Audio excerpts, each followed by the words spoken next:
بسم اللہ الرحمن الرحیم۔ السلام علیکم ویورز، پچھلی ویڈیو میں ہم نے حضرت نوح علیہ السلام کے زمانے تک کے حالات و واقعات آپ سے بیان کیے تھے، اور آج کی ویڈیو میں ہم اس سے آگے کے حالات آپ سے شیئر کرنے جا رہے ہیں۔ ہم تذکرہ کریں گے حضرت ہود علیہ السلام کے زمانے کا، تو اس معلوماتی ویڈیو کو کمپلیٹ دیکھیے گا تاکہ آپ کی نالج میں اضافہ ہو، اور اگر آپ اس چینل پر نئے ہیں تو چینل کو بھی سبسکرائب کر لیجئے تاکہ آپ کو مزید آنے والی ویڈیوز بھی ملتی رہیں۔ ویورز، حضرت ہود علیہ السلام کا اصل نام عبرانی زبان میں عابر تھا۔ آپ کی شکل و شباہت حضرت آدم علیہ السلام جیسی تھی، اور اخلاق و عادات میں حضرت نوح علیہ السلام کے مشابہ تھے۔ آپ شالخ بن ارفخشد بن سام بن نوح کے بیٹے تھے۔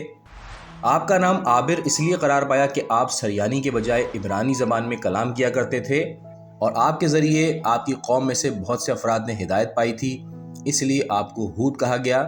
مورخین کا بیان ہے کہ آپ نہایت خوبصورت تھے، آپ کے چہرے پر بڑی ملاحت تھی، اور آپ کے جسم پر بڑے بڑے بال تھے۔ آپ دوہرے جسم کے مالک تھے، تن و من اور قد آور بھی تھے، اور آپ اکثر تجارت بھی کیا کرتے تھے، یہی آپ کا گزر بسر کا ذریعہ تھا۔ اس کے علاوہ آپ حضرت نوح علیہ السلام کی شریعت پر عمل پیرا تھے۔ حضرت نوح علیہ السلام کا جب انتقال ہونے لگا تھا تو انہوں نے اپنے ماننے والوں کو بلا کر فرمایا تھا کہ میرے بعد عرصہ دراز تک کوئی نبی نہیں آئے گا، اور اس دوران دشمنان دین بہت سربلند ہو جائیں گے، اور جابر بادشاہ بھی فروغ حاصل کر لیں گے، جس سے مومنوں کو بڑی زحمت اور تکلیف ہوگی، یہاں تک کہ ایک وقت آئے گا کہ ہمارے ایک فرزند ہود کے ذریعے اللہ تعالیٰ مومنین کی شدت کو دور فرمائے گا۔ وہ میرے اخلاق جیسا ہوگا، میرے مشابہ ہوگا، اور جب اللہ اس کو ظاہر کرے گا تو وہ دشمنوں کو ہلاک کر ڈالے گا، انہیں تباہی سے دوچار کر دے گا۔ یہ فرما کر حضرت نوح علیہ السلام دنیا سے رخصت ہو گئے، اور مومنین حضرت ہود علیہ السلام کا انتظار کرتے رہے، یہاں تک کہ ایک طویل مدت گزر گئی، اور بالآخر حضرت ہود علیہ السلام مبعوث ہوئے۔ حضرت ہود علیہ السلام جب 40 سال کے ہوئے تو انہیں قوم عاد پر مبعوث کیا گیا، اور انہیں بذریعہ وحی ہدایت کی گئی کہ وہ قوم عاد کو راہ راست پر لائیں اور انہیں بت پرستی سے منع کریں۔ مورخین کے مطابق قوم عاد ملک عرب میں ایک قوم تھی جو بہت ہی بلند قامت ہوتی تھی، ان کی قوت اور طاقت جواب نہیں رکھتی تھی، وہ بڑے سخت جان اور ایک زبردست قوم تھی، اور اس قوم کے جو عام افراد تھے ان کے قد 100 گز سے کم نہیں تھے، اور ان کی قوت کا یہ عالم تھا کہ جب وہ کسی سے ناراض ہوتے تھے تو اسے اٹھا کر زمین پر پھینک دیتے تھے۔ معرج النبوت میں لکھا ہے کہ یہ قوم دنیا میں عظیم تر تھی، اور اس کا مقام حضر موت سے عمان تک کا تھا، اور یہ اتنی قوت اور طاقت رکھتے تھے کہ جس بڑے پتھر پر وہ پاؤں مار دیتے تھے وہ پتھر زمین پر دھنس جاتا تھا۔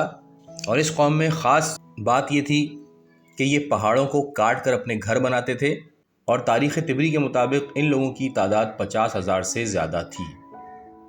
یہ لوگ عاد بن عاص بن آدم بن سام بن نوح کی اولاد سے تھے، اور سب کے سب بت پرست تھے، اور ان کے بتوں میں سمد اور سمود کو بڑا مقام حاصل تھا۔ جب یہ اپنی نافرمانی اور شرک میں حد سے زیادہ گزر گئے تو خداوند عالم نے حضرت ہود علیہ السلام کو ان کے اوپر مبعوث فرمایا۔ حضرت ہود ان پر 50 سال تک تبلیغ کرتے رہے، لیکن چند افراد کے علاوہ ہی مزید افراد ایمان نہ لائے۔ حضرت ہود کی قوم میں ایک شخص مرسد نام کا بھی ہے جو ایمان لا چکا تھا، لیکن وہ مسلمان ہوتے ہوئے بھی اپنے اسلام کو چھپاتا تھا۔ الغرض حضرت ہود علیہ السلام اس قوم میں مدتوں تبلیغ کرتے رہے کہ کسی طرح یہ بت پرستی اور اپنا کفر چھوڑ دیں، مگر ان کو کوئی بڑی کامیابی حاصل نہ ہوئی۔ آخر عاجز آنے کے بعد حضرت ہود علیہ السلام نے فرمایا کہ اگر تم میری بات نہ مانو گے تو میں مجبوراً تمہارے لیے بد دعا کروں گا، جس طرح حضرت نوح نے کی تھی۔ اس بات کے جواب میں انہوں نے کہا کہ عہد نوح کے لوگ تو بڑے کمزور تھے، اس لیے حضرت نوح کامیاب ہو گئے، ہم تو بڑی طاقت کے مالک ہیں، ہمارا کوئی کچھ نہیں بگاڑ سکتا۔ ایک دفعہ حضرت ہود علیہ السلام تبلیغ فرما رہے تھے کہ اسی دوران ایک مقام پر بہت بڑا مجمع دیکھا، چنانچہ وہ اس مجمع میں چلے گئے اور ان سے کہا کہ بت پرستی چھوڑ دو اور خدا ہے واحد پر ایمان لاؤ۔ ان لوگوں نے بھی حضرت ہود کی ایک نہ سنی۔ آخرکار حضرت ہود علیہ السلام نے عذاب خدا کا حوالہ دیا۔ یہ سننا تھا کہ لوگ ان پر پل پڑے اور ان کو زد و کوب کیا اور ان کو اتنا مارا کہ وہ بے ہوش ہو گئے۔ آخرکار حضرت جبرائیل علیہ السلام آئے اور ان کو ہوش میں لائے اور ان کو تسلی دی، اور کہا کہ خدا کا حکم ہے کہ تم پھر ان کے اجتماع سے خطاب کرو، اور اس مرتبہ وہ تم پر قدرت حاصل نہ کر پائیں گے۔